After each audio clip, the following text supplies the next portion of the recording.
When I was finally the age of 3, we were all given away because I think she left my younger sister in front of a fire.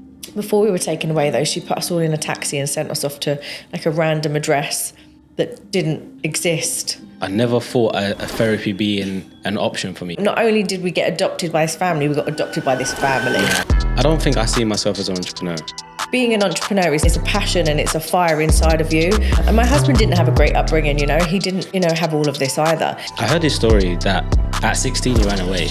I was like, don't shout at my sister. I mean, honestly, the biggest job of being a parent is trying to have your kids grow up with no trauma. But I think it's social media that really make it feel like if I haven't made it in my 20s, then... Yeah, but all of those people that are 20 that look like they've got their shit together and they're making it, they don't have a penny. When you was 25, coming close to like 30, did you have those feelings? Mate, when I was 25, the world was ending.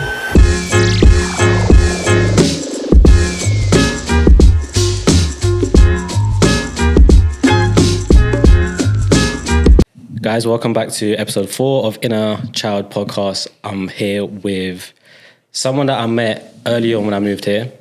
Inspirational. Today we have Kelly Marie Hodgkin, who is an entrepreneur, investor, mentor, and has been living in Dubai for 12 years now. 16 years now, yeah. I must have listened to an old podcast. An old podcast, yeah. Yeah, so... thank you, Kelly, for being here. Thanks for having me. Before we start, I might not have done it justice. Could you explain who you are, what you do, just for those that don't know who you are? Yeah, so for anyone listening, watching that doesn't know who I am, I'm Kelly Marie Hodgkin. Been in Dubai now for nearly 17 years. I am a mother of 3 boys and I have a little girl on the way. I've been married for 11 years, been with my husband for about 14 years. We met here in Dubai. I started a modelling and events agency in 2009 after moving here in 2008. Still going really well, still one of my main businesses. I have a gym clothing brand. I invest in other female-run businesses. I have a business mentor company, so for people starting businesses or who need help along the way running their businesses.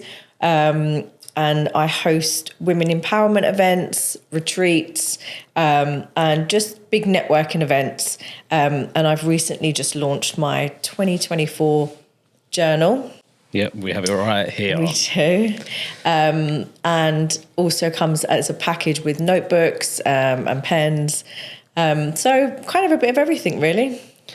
I mean, first of all, I just want to say congratulations. I know you was hoping for a girl for ages, right? Yeah. 3 boys and now you got a girl coming along. Yeah, I'm complete. Yeah, that's it? Done? Yeah. Okay, amazing. I want to start the podcast off straight to the beginning, right? Rip the Band-Aid off a little bit. I want to know a little bit about your upbringing. I know, of course, that story's out there, but I would love to kind of hear the story live and then dissect it a little bit. Okay. So, yeah, tell me about your upbringing as far as you can remember. So I was born in Newham, which for anyone that doesn't know is an absolute shithole.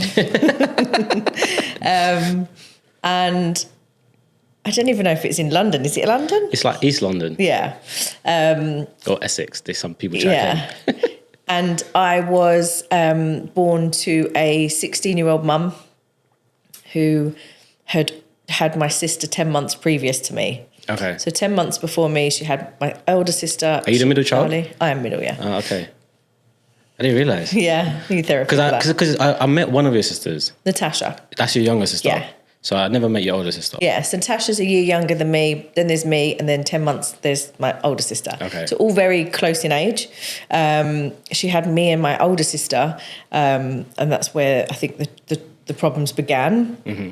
I don't remember any of this. This is kind of what I've learned from the social services and from my adoptive parents, that she was into drugs, she was into prostitution, she didn't have a stable partner, so she struggled looking after us. And then when my younger sister came along, we had already been into foster care backwards and forwards, and she'd always try and make a go of it. So she'd always trying to get us back, and then for some reason the social services would get involved again and we'd be given away. And so I think for the first few years it was quite traumatic. I blocked it out, most of it, so I can't say I remember any of it. Yeah. And then I think when I was finally the age of 3, we were all given away to social services because I think she left my younger sister in front of a fire. Oh no. Like an electric fire, and my sister's now burnt from her baby toe to her stomach, like severely scarred, and she must have been 1. Wow. So I think that was the final straw. I think before we were taken away though, she put us all in a taxi and sent us off to like a random address that didn't exist. Just in a taxi? Yeah, she was like, oh, this is their parents' house. So like just off we went to no one. So we were put into care then as well. So when do you know what happened once you got to the location and there was nothing there to give? No, I'm assuming they called social services, and that was one wow. of the time. But there was I read recently in one of my books that the social worker's done that she did sort her shit out one time, and she got us a flat, and we were all going to live together and be a family again. And we were all there, like me and my sisters were there with our bags and she just didn't turn up. Oh. And I read this recently, and I don't remember it, and I didn't know about that, and I was like, that's so sad. Yeah. Like, can you imagine? Do you know where your biological mum is now? No, I mean I don't remember her. I've never met her. Have you ever tried to like find out, or you just kind of put I mean, that to I've bed? Googled her. Have you? Yeah. Find anything? No. No? No. Because you and your younger sister done a DNA test recently, right? We did do one. It wasn't like a proper one, but we did one that it was so elusive that it came back like I was 70% British. Really. And then she came back like she had like African, Middle Eastern, like 3% British, Eastern European, because my birth mum was actually blonde and white. Okay. So it must have been my dad that was dark. So yeah, don't know how effective they are. Do you guys have the same dad? On paper. On paper. Yeah. Okay. So, but when you did the DNA test, you know, sometimes I can't remember which one you did, but you know, sometimes you find out you have like cousins, and did you find any of that?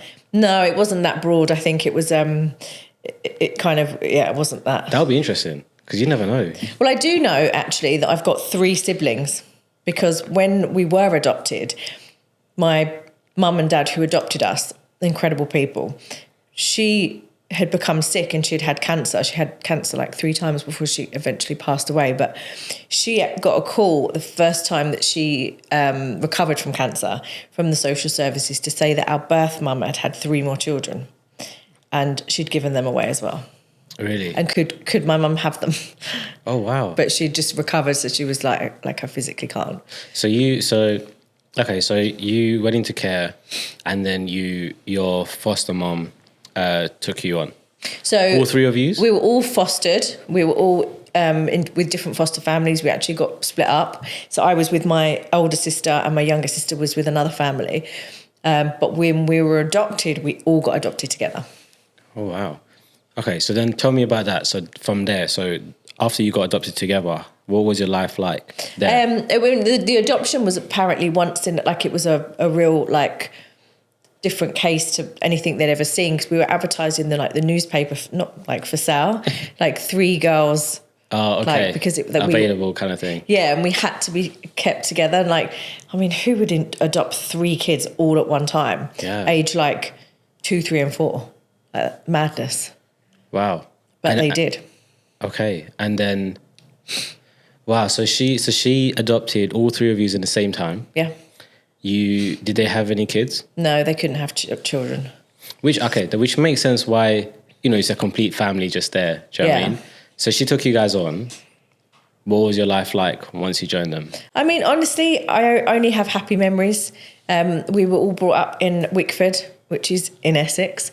They were working class. They were, they weren't like well off or anything, but we had an amazing life. Like, I can only remember love, and I can only imagine how hard it was for them, because I can imagine how like fucked up we were and how many issues we had. And especially my older sister, I think she, obviously being older, and she probably remembered the most. Okay. So I think she really struggled with it.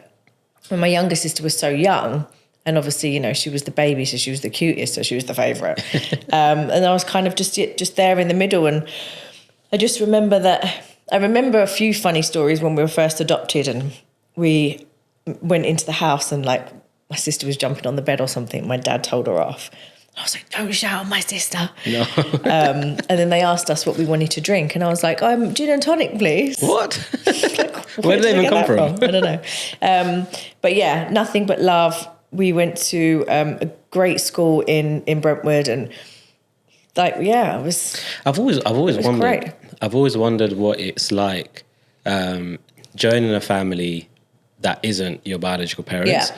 Did you integrate? Like, did you have, you know, once you're part of that family, like, did you have grandparents? Did you have aunties, uncles? Was it like a huge family? Really? Like such a big family. My dad has like 4 sisters, and my mum has 3 sisters and 3 brothers or something like that. So they all had kids, and they had kids, and we used to have to hire halls at Christmas time to get together and stuff. Oh, wow. So not only did we get adopted by this family, we got adopted by this family. Yeah. And it was just so nice. I remember holidays, camping trips, canal boats, like nothing fancy, but it was just full of family and fun. And I remember my mum was a huge host, and everyone was always at our house, and she was always cooking and parties, and just a really nice family unit. Like I couldn't have hoped for a better life then. So where I know your mum passed away. How about your father?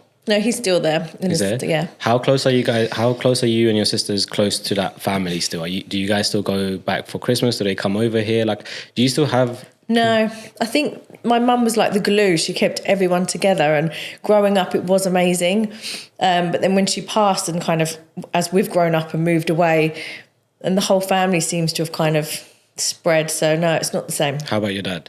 Like, is he still around? He's still around, but when my mum died, unfortunately, a part of him died as well, and we kind of feel like we lost both parents then, because they did everything together and they were so in love, and they did, you know, they were never apart. So he kind of, yeah. How old was he when your mum passed away? I mean, she was 65, so he would have been 68. 69. How old was you? Oh, me? Yeah. I mean, how old am I now? So it was 7 years ago. Okay. So like 31. Let's not give away the age. I heard this story that at 16 you ran away. But hearing what you're saying now, like you just remember happy things. So I kind of want to know what was going through your head that moment you left the house. Like, what made you want to leave at 16? I was always a really good child. Like, my parents would have always said, like it was no problem. Like, I was a good child. And my older sister was going through something, and at 16 she left the house and she did her own thing, and she got pregnant, and she kind of followed my birth mum's footsteps a little bit. And then I don't know, I rebelled, and I felt caged, and I don't know. I did something. I got drunk for the first time in Chelmsford ice rink. For the first time? For the first time, yeah. I decided to get a paralytic and go to hospital and have my stomach pumped. So I got grounded for like a week, which is fair enough. And I remember coming out of my grounding and going out, and I was walking from the station or something, and I'd cut my toe. So I was like, called my mum. I was like, I'm going to be like 20 minutes late. And she was like, okay. And I'd like literally gashed my toe, and got home, and she was like, you're grounded again because you're late. Really? And I was like, no, that's not fair. And she was like, well, if you don't like it, leave. So I was like, fine. So I did. So it was one of those situations. Yeah, and then I left with a bin bag over my shoulder full of stuff. Where did you go? Pissing down with rain. I went to Gidea Park, when one of my school friends had like really cool parents who didn't mind me staying there for a bit. And it was a good year before I went back home. Okay. So then you went back. And then what was life like when you came back? Absolutely fine. Back to normal. Open arms. I did what I did, slept on the streets, went to work. You know, like I made it really hard for myself. For what? for no reason. But again, and that's the interesting thing, because you might have made it hard for yourself, but there might have been things that you learned during that time. Yeah, that helped you even horrendous. Today. Horrific, but definitely shaped me to who I am today. Yeah, I couldn't imagine like leaving a black bag and leaving an amazing house and then going sleeping in a car or just because you're grounded. Police waiting room or so did she call the police? So you didn't tell them you're leaving, or you told them I'm out? No, I just left. Oh. They didn't expect me obviously to do it, and I just did it. And then they called the police to look for you? No. I slept in a police waiting area one night because I didn't have anywhere else to go. Oh. That's as close I've got to the police. I don't know what you're talking about. The one thing I want to dive into a few things. But was there a defining moment from your childhood that you believe significantly influenced your journey to becoming an entrepreneur? Like, is there anything from there that? No, I don't honestly think so. I think I get asked this question quite a lot, and I think entrepreneurs are born with it. It's not something. I mean, you can learn business along the way. You can learn how to do, marketing or whatever. But I think being an entrepreneur is a passion, and it's a fire inside of you that only gets stronger with the right tools and the right kind of environment. So I don't think that there was one defining moment. It was always in me. I was always super independent. And I think maybe because of my childhood, I didn't want to rely on other people. So I always knew that I was going to do it, and I was going to do it myself. What does entrepreneur mean to you? Like, what's the definition in your eyes? I would say entrepreneurship means freedom, means to lead, to inspire, to be in control. It's crazy you say that. Like, do you really believe that you're born with it? Yeah. Really? 100%. I don't think anyone could just become an entrepreneur. I mean, of course they can, but not a successful one necessarily. I mean, that's interesting.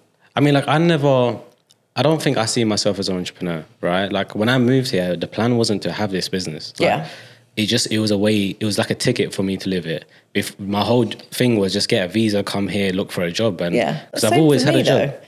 So moved here, we just hoped for the best. So like but looking at you now, right, you are described as an entrepreneur, the female boss in the UAE. Was it when you started thinking about starting a business is when you realized that you was born with the gift of being an entrepreneur? Or is it a thing where like people started telling you that you are this, you are that, and you just started thinking like, oh, these qualities I've had all my life? Good question. I think I've always wanted to earn my own money, and I've always had like the graft inside me. So when I left home at 16, straight away I went and got a job selling windows. And then when I moved back home, I worked for the same company for 8 years selling laser eye surgery and I went into optics.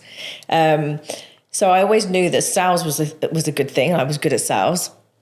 And then coming here, I came here to be a PA because I got offered that. That, thank God, fell through. No offence to any PAs, but then I got a job starting up at a modelling agency for someone else. Is that agency still around? No, okay. No. When I left a year later and started mine, I think they went. But I think the skills that I started doing, like you said, like managing, planning, events, all these things, like you kind of realise, I've got these skills, and then you can build on them. But to be able to be a successful entrepreneur, I think you have to have that hunger and that passion and that fire to make it work and to carry it on. Makes sense. I can definitely see you do have that. It's like the fact that you're telling me as soon as the baby's born, like you're getting back to work, I find crazy, But I think I'd be bored otherwise. Like, it frustrates me so much when I'm sick and I have to, have some time out and rest and stuff, because I'm honestly itching to do something else. And people do say to me, why do I tell fibs about my age? Because I've got so much that I need to get done before this certain time, and I haven't got it yet. So I just need a couple more years. Okay? Wait, so what's Cut that bit out. Wait, we won't say your actual age then, but like how much leeway are you giving yourself? Only a couple of years. Only a couple of years. Yeah. You know, it's fun. Like every podcast I've had so far, I think I've discussed this. It's only episode 4, but I have this fear of being 30. And I said this to Omar in the last episode. Now, my thing was when I was like, 9 and 10 years old, and I looked at my uncles that was 28, I'll be like, damn, you guys are old. Yeah. And and I'm 28 now, and I'm like, I do not feel like how I saw them. I still feel like I'm 15. Yeah. And then the same thing as you, I'm like, damn, like there's so much I want to achieve by 30, and I feel like I'm failing. Well, how old are you? 28. Well, just tell people you're 25 and you've got another 5 years. Yeah, I mean, I could try that, but it's too late. Some time. It's on the podcast now. I've been saying 28 all this time. But my question is like, putting it in perspective, like Nadia, I spoke to you about, that had Drip Burger. She started Drip Burger when she was 34, and she's finding success now. And that put a lot of perspective in my mind. Yeah. Like, I'm like, damn, so maybe I have till You've got 34. time. I mean, there's loads of stories out there from entrepreneurs that started their businesses at, say, 40 and stuff. But I think it's social media that really make it feel like if I haven't made it in my 20s, then... Yeah, but all of those people that are 20 that look like they've got their shit together and they're making it, they don't have a penny. I know, but it's the perception. It's like I'm believing what I'm seeing. Well, stop. Turn it off. I know. I need to get off that. But my question is, when you was 25, coming close to like 30, did you have those feelings? Mate, when I was 25, the world was ending. It was halfway to 50, no, it was a bad time for me. Really? Yeah. When did you start your first business?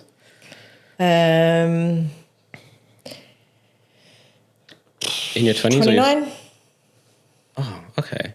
So even that's what I'm saying. Even that puts me in perspective. I'm like, okay, I might have got 2 years early start Your then. ages. I know. Don't worry about it. And now people are doing things a lot later in life than before. It's true. I don't know. I just get I bought worried. my first house at 25. I was living in Scotland. I was working for Optical Express, and I was just like, oh, I'm halfway to 50. Did you feel like you made it when you bought that house? No, I couldn't afford it. Oh, so okay. So why did you buy it? Long story. Okay, let's just leave it there. Yeah. Looking back at the obstacles you faced growing up, how do you think those challenges have shaped your approach to business and even investing? Like, what is it that you look for in those aspects? I think because when I ran away, and obviously growing up and we didn't have a lot, I think that I would say I'm quite shrewd. Like, I'm quite careful with money. Like, I wouldn't just jump into something and risk a lot for it. Okay. I definitely do my research, and I definitely feel like I'm careful because of past experiences and because I didn't grow up with anything. So I feel like I know what it's like to have nothing, and I don't want to go back there. So I'm careful to, make sure that I invest properly and to save money, and, business stuff that I do, it has to make me money. Yeah. I mean, you're probably the best person to ask this. You came from nothing. Now you have something. In between that, though, did you ever have nothing again that fired you up to be like, no, I need to get back up? Like, because obviously we always hear it's up and down, up and down. Yeah, no, for sure. I think when I first moved here to Dubai, and this gets me so many times with people, I moved to Dubai with £1,000 in the bank, with a job offer. I rented a room off of somebody, and then obviously the job offer fell through. So I had £1,000 in the bank, not much else, a room to rent, no job. So I gave myself a month to find a job and make it work. Otherwise, I'd have to leave and go back home, which wasn't really an option for me. So, yeah, I mean... And £1,000 back then must have been like £100,000 now, right? All right, mate. I mean, a lot of...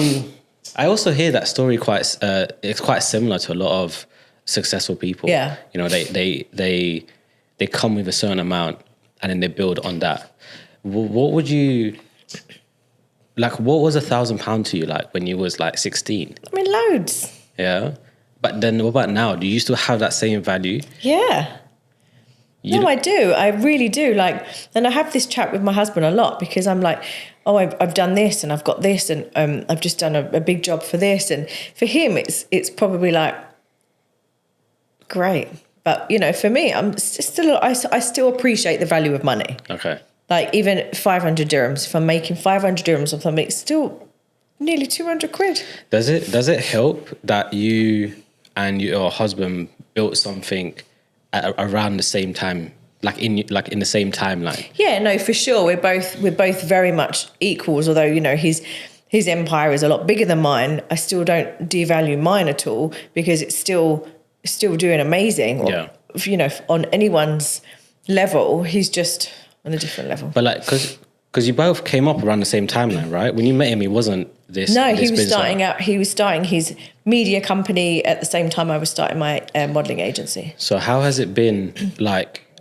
Because I would just assume if he's struggling with something and he overcomes it, and you end up facing the same struggle, you have a business mentor in your household. Oh, 100%. I've always said that. Like, I never had a female mentor or anyone that I could ask or look up to apart from my husband. He's been the one who has taken the emotion and the feeling out of stuff and made me a much stronger person and, you know, less sensitive when it comes to business and stuff like that. So for sure, I've learned a lot from him.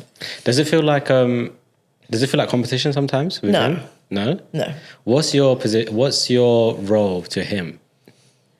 We're equals. As in, like, is he like? Are you his emotional support? Are you someone he just comes and vents to, or is he someone who just enjoys? All of the above. Is it? Yeah, yeah. Because you know, I've heard you say marriage is the toughest job you've had. I mean, it's not the toughest. It's probably the most time consuming. Okay. Like mentally, physically, like it is. You know, he comes home and he's like another child. Yeah. Yeah. I think us men are. Yeah. We are like you know. But, you know, also if he's going through stresses, if he's going through, you know, a tough time and his stresses are a lot more stressful than mine. And, you know, when I've got salaries to pay, it's less than a quarter of his salary bill, you know. And yeah. I've learned to be there for him, whether it's, you know, actually physically talking about the problem or just being there. It can be exhausting. I think that's why you're so cutthroat. I'm just thinking about it now. What? Like, sometimes you just don't give a shit. Like, you will just say it how it is. Like, I've seen you do that. But it makes sense. Like, you've got time to beat around the bush. Yeah. I think we find that a lot in Dubai, though. Like, who's got the time for it? Like, I'm catching up as it is on the 2 years. Like, no one's got time to be talking nonsense and not keeping it real and just saying how it is. Okay, fine. Let's talk about lessons. Is there what were some of the most valuable lessons you learned in your early years that have stayed with you throughout your life? You know what? I wouldn't say I learned a lot in my early years. I think, like you, is the same. In the last 4 years is kind of when I've started to learn my lessons.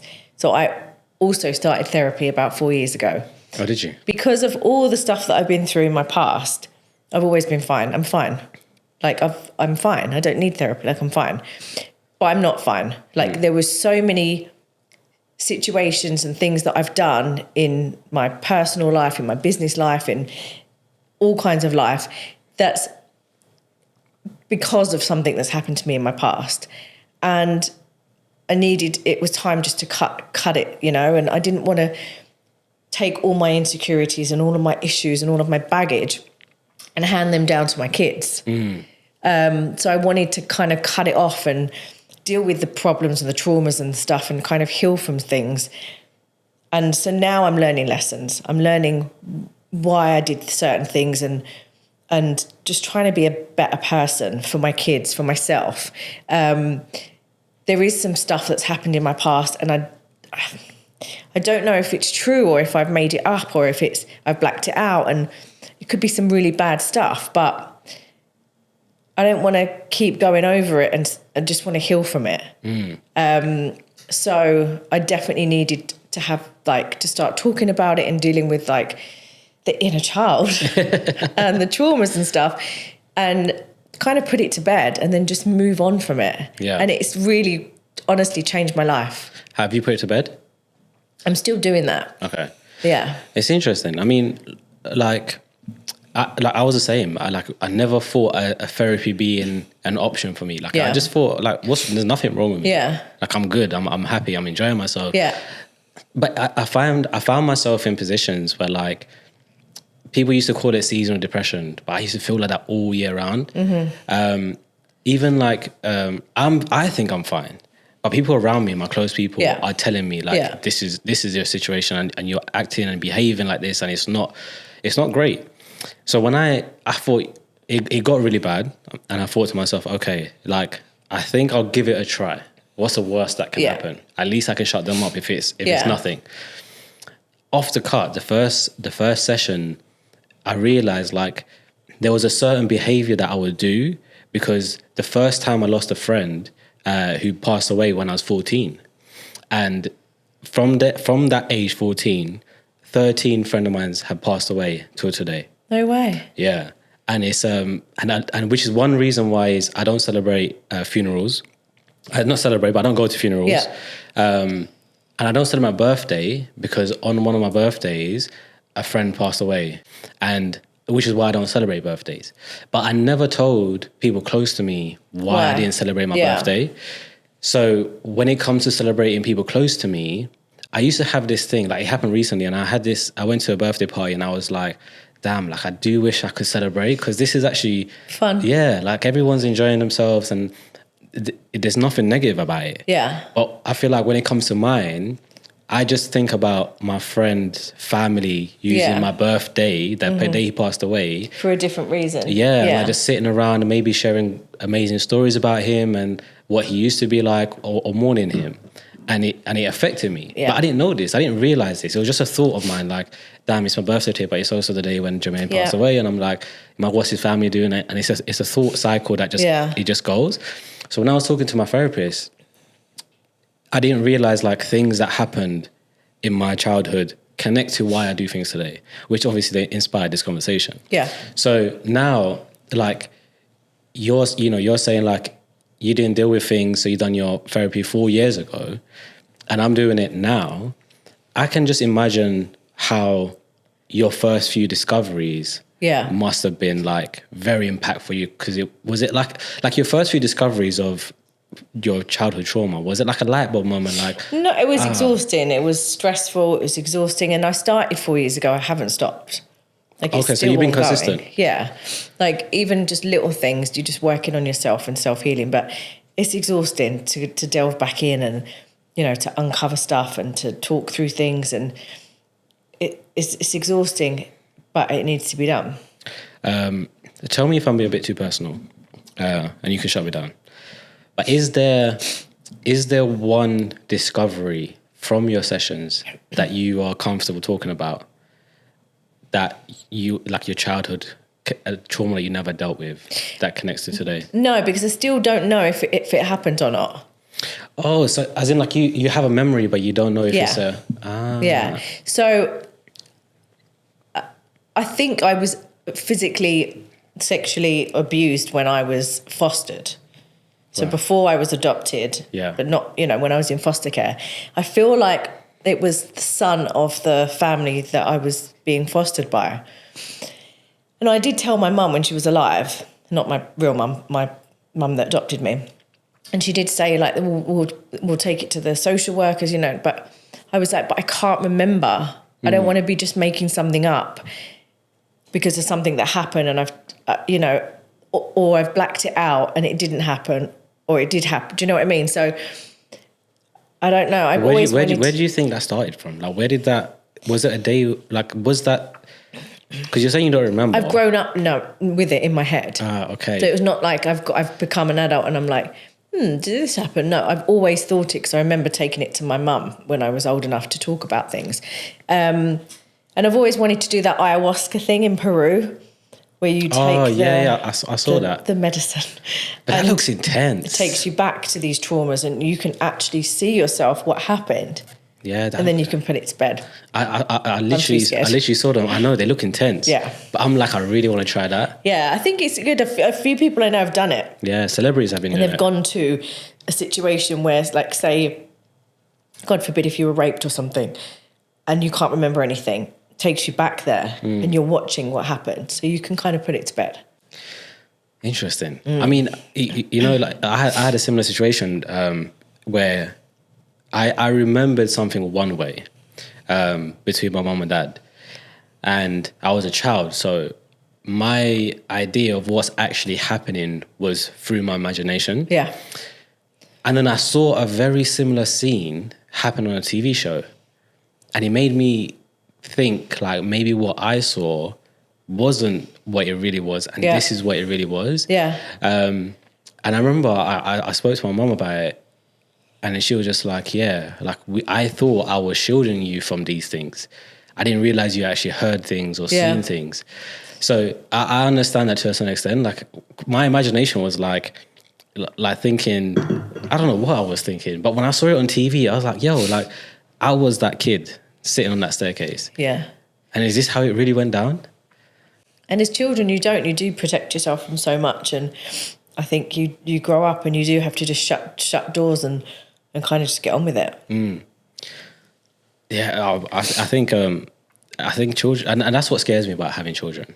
I never wanted to have children. Did you not? I never wanted to have kids. I always thought, you know, I'm never going to be maternal. My mum didn't want me, so that's going to be how I am when I have kids. And I didn't want to have kids. I was just like, I don't want to bring them up in this world. And I remember when my sister got pregnant at 16 and I was crying because I was like, what if she doesn't want it? And what if she turns out like our birth mum? And what if she gives it away? And I was just like petrified, but look at me now.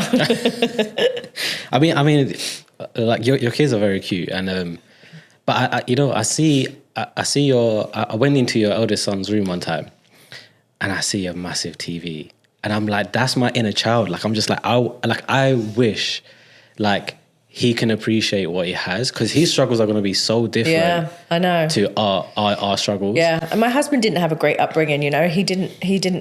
You know, have all of this either. So I definitely feel like we overcompensate a bit because we're giving them everything that we never had. Yeah. But we're also trying to keep them grounded, which is quite difficult. Yeah. So how do you do that? Like, how do you? Because I know, I saw. I think it was throughout summer. Was it summer where you took your kids to do some charity work? Yeah. And things like that. So.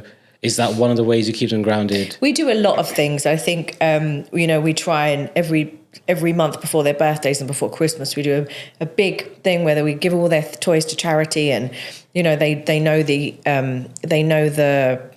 meaning of they know how lucky they are. And I've taken Teddy to Africa to meet like the orphans, and we took loads of stuff, and it really humbled him, and it was amazing to see him there. And we take them back to where, you know, we grew up, and they can see. Yeah, how do they react to that? They like. I mean, they like when you take them to they're kids. They're like, it's cool running around, and you know, kids are simple. They don't need all the shit that they've got here. Yeah, you know. When we take them back home, and they appreciate that, but they're just as happy, you know, playing in the dirt and playing in a park. And you know, I read this thing the other day about the difference between, you know, countries' upbringing. You know, in the UK, like our upbringing, we are surrounded by violence and, you know, drugs and just like a lot of trauma is just around everywhere you are, especially in London. Yeah. Whereas in Dubai, everything is so safe, whereas their upbringing is a lot different. Yeah. So where do you see your kids falling into? Like, I know obviously they brought up here. Yeah. But do you kind of see that they that safety net of Dubai is affecting them on how they interact? No, because when we take them back to London, you know, unfortunately they have seen some horrible violence in London, and we were literally missed a stabbing like by minutes. So, and they're very aware because we keep it real and we tell them how it is. And, you know, they're very aware that they're very lucky here. We go back to London, they're very confused by graffiti. But I think because me and Darren we are genuinely down to earth people. You know, we've done well for ourselves, but we're not like, you know, we're real people. Yeah, yeah. We tell them, you know, we keep it real with them. We tell them the truth, and, you know, we show them, you know, where we've come from, and we explain how lucky they are, and they know that they're privileged, and that there's children out there that aren't. And we just have to be honest with them. I can just, it's crazy. I mean, like, and the reason why I say I find it so scary to have kids, one, because of my upbringing. Yeah. But two, also, like, my dad was never around. Yeah. So, like, I was never given that father-son time, that father-son talk, that, like, do this, son, or I'm going to come to your football games, or nothing like that. And because I liked it, and my mum, even though she played both roles, she's not a man, do you know what I mean? So she couldn't fill certain gaps. Yeah. And I always just, in my head, and I think I'm all, like, I made myself believe this, is that I'm lacking certain qualities. And I remember, like, I just didn't know where to find it at that age. Yeah. And now I'm just like thinking to myself, like, that's my upbringing, right? Whereas for you, for your kids, they got both of their parents. Do you think that they would suffer any sort of childhood trauma growing up? Or do you think it's like, because I feel like everyone has some sort of childhood trauma. I mean, honestly, the biggest job of being a parent is to try and have your kids grow up with no trauma. But I think that all kids have some kind of trauma. Yeah. You can't really avoid it, could you? No, like, I'm sure that they've got issues with how much their dad works, and that, you know, he's not around as much as I am. And I'm sure there's stuff, but, you know, you just try your hardest to minimize it. Yeah, yeah. Does Darren have a like a 5-year, 10-year plan to retire and just stay home? He says it to me all the time, but no, he wouldn't. He's like me. Like, he's like, I'm going to start winding down this year. I'm going to start taking. No, he just loves it so much. Yeah, I see your stories all the time. Every time it's a picture of him. He's on his phone. Mm-hmm. Okay, considering your childhood, what kind of legacy do you wish to leave behind? I was thinking about this the other day, actually. And I really feel like I'm on the right path and doing a good job of it, because all my kids are always hustling. They're always coming to me, and they've got business ideas, and they've got this. And, you know, the middle child's got a safe, and he's writing down they're always employing people, which is hilarious. I employed From Noah where? today. From my class. Employed Noah today, Mum. I'm like, okay, great. Can you sign here, Mum? I'm like, what's that? Just says you're going to help me with my business. I'm like, okay. Like, they're always thinking of business ideas and different things. So I know that, you know, whatever I leave behind, they're going to follow in my footsteps. And, you know, they see me working out all the time. And, you know, that's a huge passion of mine. I have to work out 5 times a week, and even while I'm pregnant. Always working, me and Darren. And they're taking that on board. So the legacy we leave behind is going to be a good one. Yeah. Those Hodgkins, they're going to be building some empires. So what do you see, like, could you see, like, certain qualities between your sons right now? And could you kind of see, like, foresee what path they may take? Like, could you see it? No. No? No. I mean, they're all so different. Harry's very sensitive. He's a proper gamer. He's really good on his thing, even though I don't want him to be on it all the time. People come, like grown men come, and they're like, he's really good.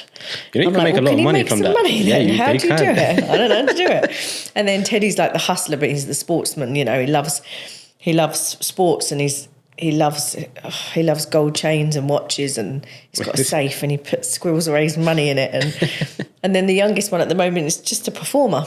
Is he? Yeah. So you just don't know. What's your prediction on your daughter being like? Fabulous. Really? Complete diva fabulous. You're going to share your walk-in wardrobe with her? Absolutely. All right. So I have halfway through the show, I play this game called Child's Play. So what it is I chuck a word at you, and you tell me what's the first thing you think about when I say this word. Okay. And then I have a follow-up question. Okay. The first word is playground. Scared. Scared? Yeah. Okay, it's not my follow-up question, but why? Oh, do I not just tell you the word that pops into my head when you say the word? Yeah, but I want to know. Scared. I want to know why you would be I scared. hated school. I was bullied. It was horrific. Really? Playground, I can just picture me sitting in the corner having stones thrown at me. What? That probably didn't happen, but that's just kind of how I feel. Stones might have been words. Like grapes. Okay, so the question is, can you recall a moment on the playground that felt particularly freeing or joyful? And how do you seek that same feeling in life today? No. Okay, next question. Next word. Imagination. It's a good one. That's what comes to your mind first? Good one. Yeah, I love imagination. I think with having children, you need to have an imagination, and like, I think when you're a mother, like, imagination means something different to like the normal person. Yeah. Yeah. Okay, so then my follow-up question was, what were some of the worlds or stories you imagined as a child? Say that again. What were some of the worlds or stories you imagined as a child? Like, what was the dream? I'm living the dream. Really? Yeah. Is this what you visualized when you was younger? Yeah. I always knew I was going to be something and someone. I always knew that the life I was in, even though it wasn't a bad life, I was lucky. I was always meant for more. And anyone that's been in my past will always say, well, we always knew you were meant for more. Was there ever a time, though, that felt like it was so far out of reach, like certain accomplishments that you've accomplished now? Was there like a time where, like for example, the house, right? It's been written about in Khaliji Times and on certain publications. But did that house ever seem like it was never going to happen? I don't, 100%, even the year before I had it, we couldn't afford it. Like, we weren't doing as well as we were. So it changed within a year? It changed during COVID, yeah. Because all of our stuff was online, so we actually did really well during COVID.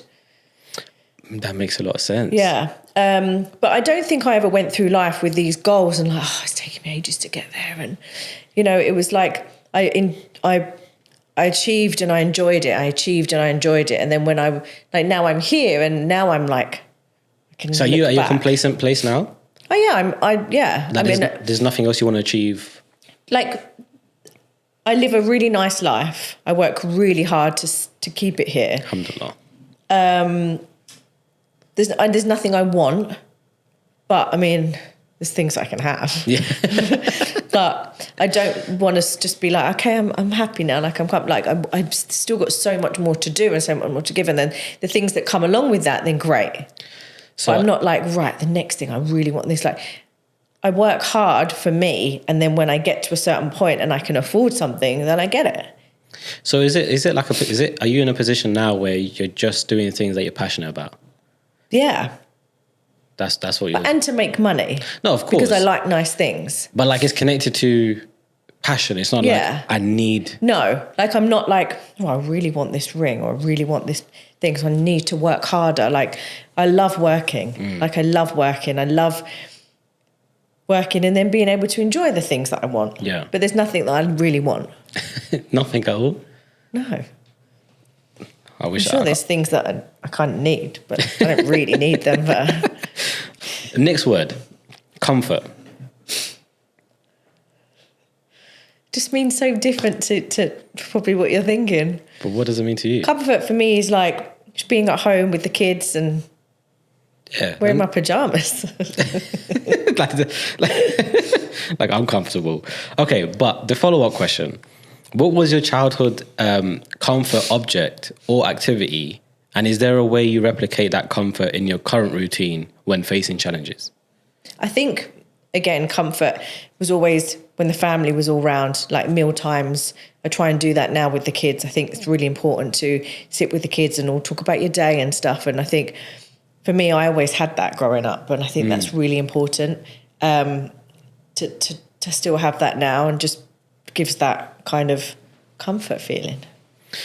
Interesting.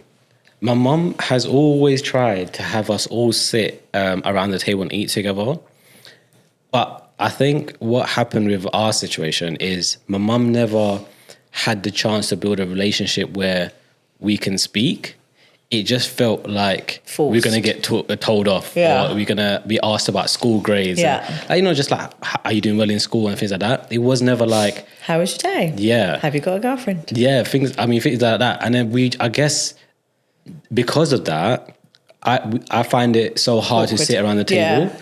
So Where my 7-year-old yesterday was like around the dinner table, got a girlfriend. you're 7 years Yeah. old.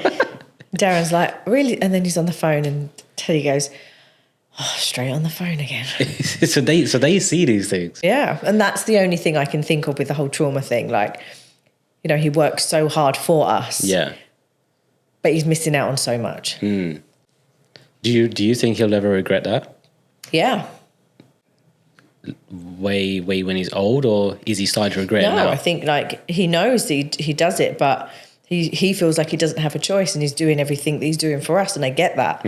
But on the other hand, I have such a good balance, and you know, I know when to put my phone down, and I feel bad when the kids are all around and I'm on my phone, and even if you're in the middle of an email or something, or an event's going wrong and you're trying to sort it out, and they don't know that. Yeah.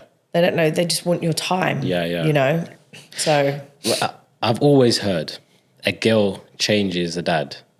So fingers crossed. yeah, you just never know. The next word, mother. Unlucky. Really? I feel like I had 2 chances at mums and I lost both of them. That's Whereas when you say mother, I should be like, I'm a fabulous one. But no, I just feel like that's interesting. You say you had 2 chances and you lost them both, which is a big fear of mine. Death is a big fear of mine. For myself, for my family, especially living here. It was a concept that like I've been thinking about recently when it comes to my mum. Is like, let's say for example, all of us have, you know, another 40 years to live or 50 years to live. Living here and we're going to see our mum once a year. That's like, I'm only going to be seeing my mum like 40 times before she goes. And that idea of it scares me. yeah. And for you, like, you had 2 chances. Second chance worked out way more better. And obviously your mum passed away. Do you tell stories to your children about your mum? Like, and it's sad. Like the only child that's met her is my oldest, and he still remembers her like from pictures and stuff. But I was actually pregnant with my second child at her funeral, and then it guts me that the other 2 will never get to meet her because she was such an amazing person and such an amazing grandmother as well. And for them not to have that is really sad. She was the one that's so creative, and she would sit and she'd like do all the bonfire. Like she'd be that grandparent or that mother that she loved doing the games and stuff. And I'm so not creative and I don't have the patience. But I would love if they had her around to do all that stuff. Does it scare you that you're going to be a grandmother one day? I might have. No, it doesn't. It's definitely not anytime soon. Have you seen Kris Jenner? She's a cool grandma. Yeah. I'm going to be a cool grandma. Yeah. My follow-up question, when you hear the word mother, what childhood memory comes to the forefront of your mind? And how has that relationship or memory influenced the person you've become? I think as soon as you say mother, I think of my birth mum. And I just think I do not want to be anything like that. So it shaped me to be the best mother I can be. That's interesting that you think about your birth mum, but you call your foster mum mum. My adopted mum. I mean, your adopted. I don't understand the difference.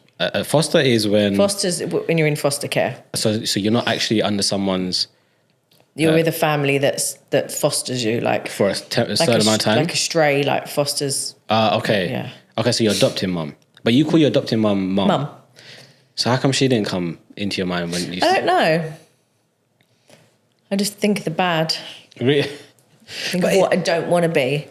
That's another thing that my therapist would say is like, we have been through so much trauma that the first thing that comes into mind are bad things. Yeah. And trying to rewire your brain to think about a good thing is so hard. Yeah. But she also did mention that if you're not careful, that wiring of how you always think about the negative can be passed down, or for 100%. people around you. Yeah, that's why we need to do therapy. Yeah. I've recently read a book which completely changed my life called How to. I forgot what it's called. Change your Dr. life. Joe Dispenza, and it's how to. Oh, I can't remember. Baby brain. Sorry, I'll let you know. Yeah, send that to me. But what was it that changed your life? It's basically about rewiring your brain. Oh, okay. So breaking the habit of being yourself. That's what it's called. How far are you in? I finished it. It was incredible. Have you broken any habits? Oh yeah, so many. Really? So as soon as you think a negative thought, it's gone. Okay, so give me one kind of thing, I don't know, advice or tip that we can do to break It's the rewiring. It's the instant when you do think something bad, you push it away and you change that thought straight away, and then it just becomes a habit. So you break the habit of being yourself and you rewire your brain to be something completely different. So instead of remembering the memories, you're rewiring your brain to forget those memories. So you stop doing the things that are associated with those. And then you completely change who you are by doing new things and creating new memories. Ain't that hard though? Because It's really hard. Yeah, because that's an X amount of years. Habit. Yeah, but that's like an X amount of years, right? But it's doable. Really? Read the book. It's so good. How long did it take you to start like? It was quite difficult to read the book because it was quite intense and you really have to read it. But you start it straight away and then you start noticing these little things, and it's a lot of science in there. So now whenever a negative thought comes to your mind, you're able to gone. Really? Yeah. And certain things, certain situations that have happened in my past, even just thinking about them, gone. Because that anxiety and then the clammy palms and it's all connected. And then as soon as you just don't let it affect you, it doesn't affect your chemistry in your body like it used to. Then the memory just goes and it rewires somewhere else into something else. Okay. Yeah, I think I need to read that book. My first thing is when something bad is happening, the worst case scenario, I'm thinking about it. See, I'm silver lining, like positive. Yeah, I need to find myself in that. And I think also like one of the most important things is people you're around. And I find like in Dubai, it's an interesting landscape. Soul suckers. Do you think so? There is some soul suckers out there, dressed as not soul suckers. I feel like because I work for myself, I don't get the chance to meet enough people that you probably would if you're working in an office or etc. And things like that. So I don't really get to meet that many people. But I have heard that there are, I guess, soul suckers in Dubai. But I also feel like if you find a great person, you can almost kind of guarantee that people around them are also great. Yeah. Because people that live in Dubai are here to do their thing. Most people, yeah. You know what I mean? So, and it's the same with the bad fruits. You can almost guarantee, like for example, the partiers. Yeah. They all hang out together. Are you crying? No. Oh, I thought that was my first cry in the show. You were like, yes. The soul suckers make me cry. But my question is, who do you keep yourself around? Like what kind of people? I mean, I've got a really great small network of people, like 4 or 5 people, and they're all good, positive people. I've got acquaintances and I've got other people, friends that I know, but I've learned, and this is something my having therapy taught me, is when I first moved to Dubai, and because of the feeling of rejection and being unloved and unwanted and stuff, I surrounded myself around so many people. Like the more people around me, the more I was loved, right? Even if none of them gave a shit about me. Just as many people, and such a people pleaser. Whereas now I realised that, 4 or 5 real people means so much more. So I used to have like hundreds of people, like every night we'd go out and I'd be texting everyone and everyone would be there. Whereas if you're just, got 1 or 2 genuine people, it's so much better. How was you like with friends when you was younger? Clingy. Was you? Yeah, super sensitive. Do you feel like you're like that now? I'm just so much better. Okay. Yeah.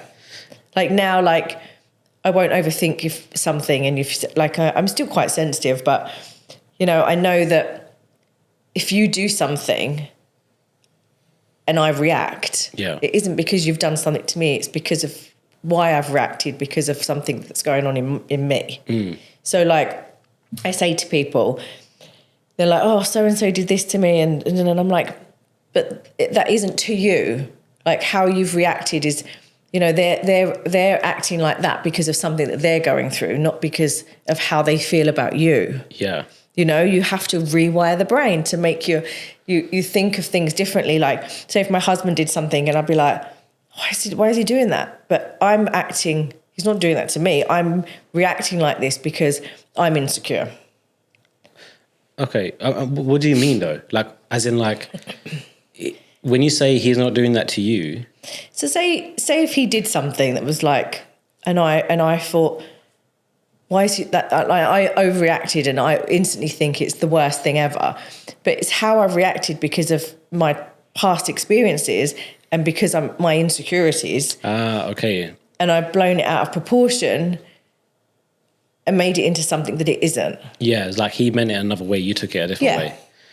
Okay. So, all right. And how do you pick your friends? Like do you pick them how you used to pick them in school? Is it like... I didn't have any friends at school. Did you not? I'm sorry. I don't want to open up old wounds. I don't know how you pick friends. Like, you know, I've had the same group of friends for years.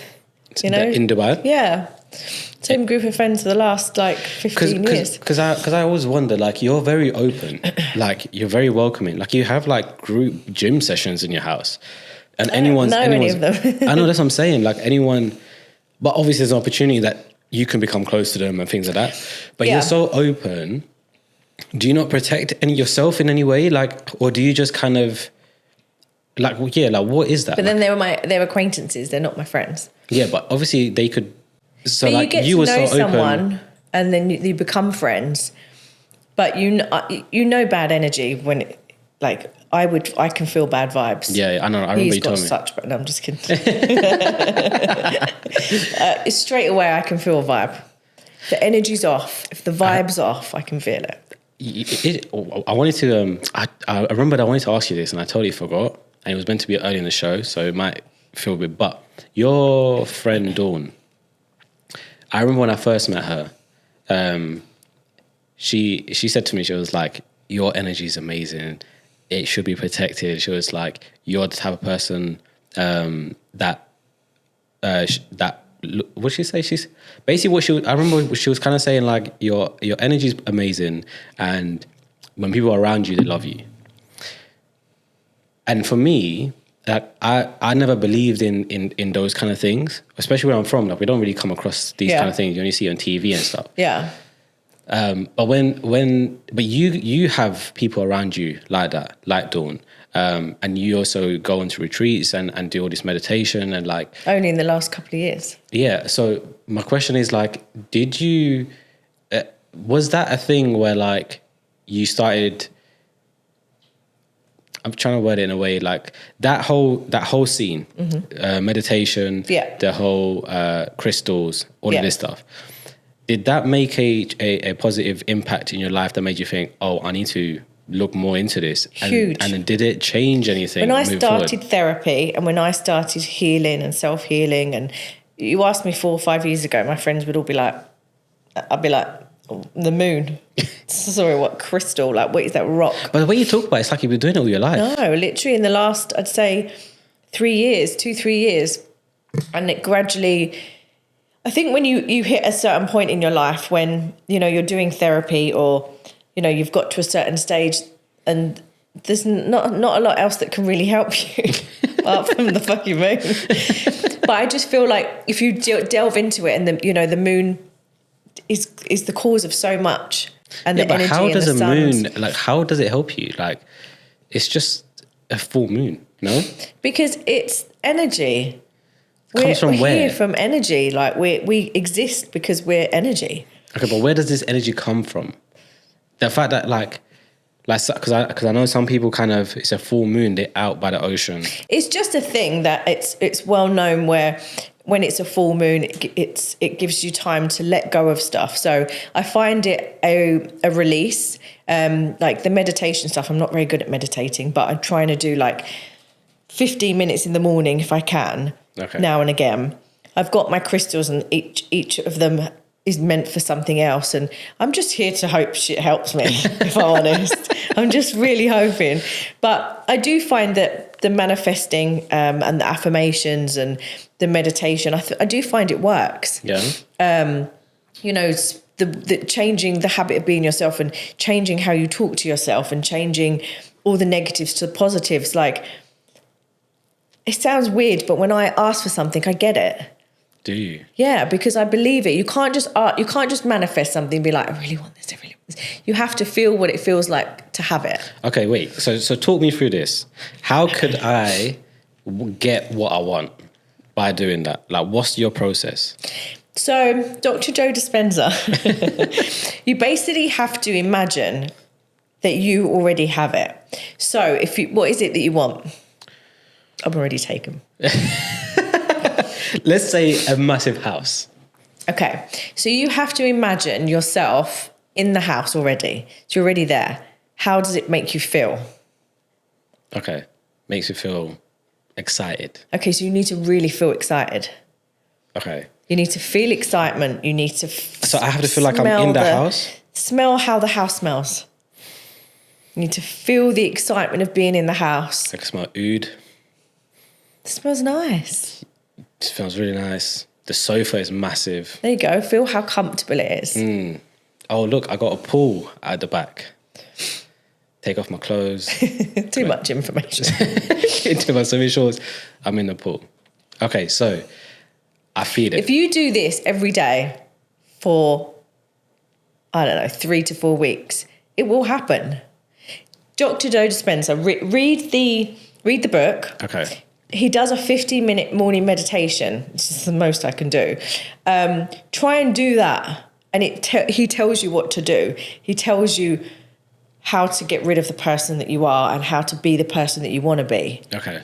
And I truly believe, like Dawn, she changed my life. Yeah, I remember you saying when I first met her. She completely changed my life. And the amount of times that we did regression and went back to childhood and stuff was freaking exhausted and so emotional and so stressful. And I think the first 4 times I did it, all I did was cry.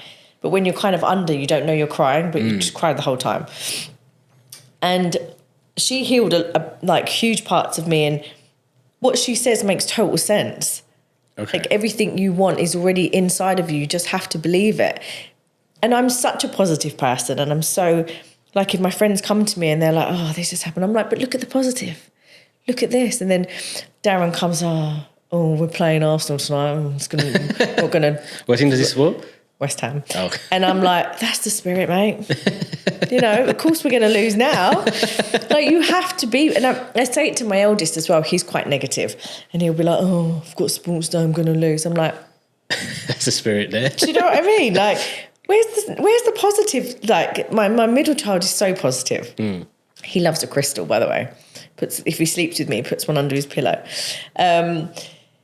But I think that way of thinking has really changed my life. And I honestly believe that I'm abundant in wealth and I'm abundant in happiness, and because I put it out there, and I do gratitude all the time, and I'm grateful for all the things I have. And, you know, there is something I do want. I do want this new car. Is it? I'm going to get it. What car is it? It's a Lamborghini. Oh, wow. And I'm like, smell it. I can smell the car, you know, and there is things, but you've got to, you can't just want it. You've got to believe that you've got it, and you've got to believe that you deserve it as well. I think like we're going back to what I said earlier, where for you, when I asked you, like, did things feel far-fetched? I think for me, where like, I've never had a business before. I winged it, and I'm still winging it. I'm like figuring it out. I'm like, yeah, that's the best way to be. I never started a modelling agency. I winged my way through that. Yeah. I didn't even clue what I was But that's doing. the thing, and it's like, I think, and when I say about the age thing, this is what I'm like, okay, I'm learning about money management now. I'm learning about how to run a business now. I'm learning about the legalities of it. I'm learning about how to grow it. You're in the right path. You're doing it in the right time. I only started investing maybe 7 years ago. Really? Yeah, I didn't know what to do. I need to speak to more older people, I think, to get a perspective. At least category. Successful people Yes, that are a there little you bit go. older than me. It's just because it does put a perspective on mine. Yeah. It does. And it does inspire me. Like when I have these conversations, I do remember when I first came to your house, I went home and I was just like, wow, like this is the kind of house that I've always dreamed about. Yeah. And there's someone that I actually know that lives here. Yeah. So, and it is possible.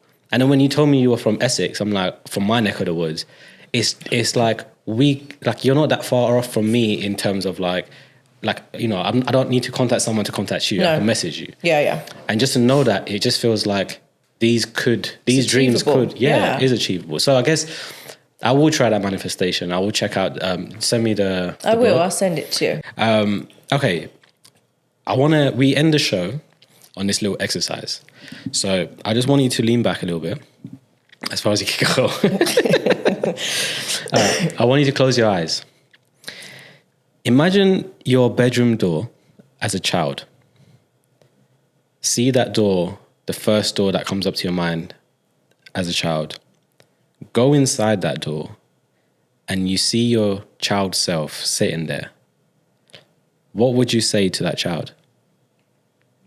It's going to be okay. Really? Yeah. Why would you say that? I think as a child, I was so scared. I mean, when I saw the bedroom door, it was in my foster parents' house. And there was 2 beds, 2 Care Bear phones, and that was it. That's all we had, me and my sister. And I could imagine how scared I must have been, not knowing what was going to happen, thinking that nobody wants me, you know, being given away a million times and back and forth and just sitting in this foster care family and not knowing what the future holds, and I must have been petrified. And that feeling of rejection and fear and like not feeling loved and stuff, that must have been horrendous. When you see that child and you say to them everything's going to be okay, Yeah. for you looking back, do you feel like everything was okay? Yeah. Like everything turned out how you would have imagined it to? Yeah. Yeah? Yeah. And when you went into your foster house, I mean, your adopted house, being the middle child, who was the protective one between you 3? Who was protective of what? Of your siblings, between the siblings. Who was a protective sibling? I think it was everyone was out for themselves. Really? Yeah. I don't feel I was protected by any of them. I think now I feel like I protect both of them. I don't think I was protected by anyone. Wow. Which is, and I guess that explains why you, to this day, you seem independent. Yeah. You're doing really well. Before I let you go, I want to just talk about your new venture. It's a new venture, right? It's merch for my brand. I mean, I've rebranded and basically it's me. So yeah, you use your name now. Yeah. Like Kelly. I mean, something to be proud of, right? I think so, and it looks amazing. Kelly has a yearly organizer book here she's gifted me, which I will say thank you for. But I mean, look, tell people about what you have got going on, where they can find you, if they want to work with you. I know you do mentoring for business, so how could they be a mentee? Yeah. So I've got a website, www.kellyhodgkin.com. You can find the journal on there, or my Instagram is at Kelly Marie Hodgkin, LinkedIn, Kelly Marie Hodgkin, Facebook, Kelly Marie Hodgkin. It's just my name. I'm still taking on clients this year. I think I've got 2 spaces for the Business Mentor. We've got our big event. I think by the time this is aired, it will probably be gone on Monday. Yeah. So the next big empowerment networking event that we do for men and women will be probably, I was going to say Feb, but I'm supposed to have a baby then. So probably March. Yeah. Let's wait till March. And yeah, I think we do kind of smaller, intimate ones for around 20 women. They like to come to mine. And we do have a retreat coming up December the 4th, which is a 1-day retreat, which includes some amazing things. And where's that happening? Here in Dubai?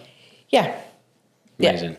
And just I'm sure people might be interested in the mentoring sessions with you. What comes with that? Like, what are they being mentored about? So everyone that comes to me needs something different. Whether they're starting a business, they've got an idea, they've got a business, they're kind of in a rut. They want to increase their sales. They want to increase their presence on social media or their marketing. Anything that can come to me about.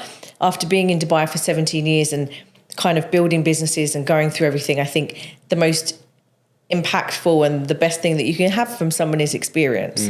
So, I've got the experience of running successful businesses, and the proof's in the pudding, really. Amazing. I will link everything in the bio so they can check you out through direct links. I look forward to diving into this as of January the 1st. It's on a Monday. That's the day that I start all of my new ventures. There you go. Amazing. Look, Kelly, thank you for being a guest. I appreciate it. Once again, congratulations. Thank you. On the girl. And I hope we can have you back when the podcast is a lot bigger. Yes, I'd love to. And let's give it up for Kelly. Cut.